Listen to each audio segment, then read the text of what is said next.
Во вестите на М-нет телевизија ќе гледате.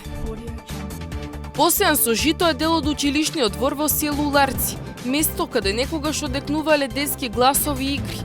Наместо простор за дружење, околу 40 на млади денес ги пречекува нива и запуштена околина.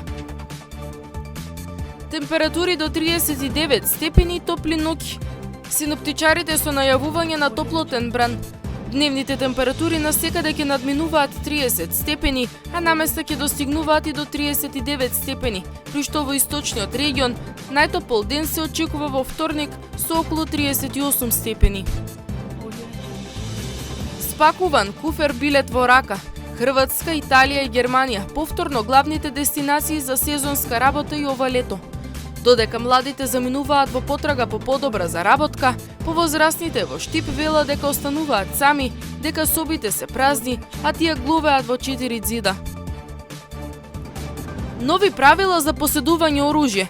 Усвоен законот што носи повеќе измени за граѓаните. Една од клучните новини е можноста со едно барање да се поднесе барање за набавка на повеќе парчиња оружје. Истовремено, законот предвидува ограничување на максималниот број парчиња оружје што може да ги поседува едно лице. Со вестите почнуваме веднаш по рекламите. Останете со нас.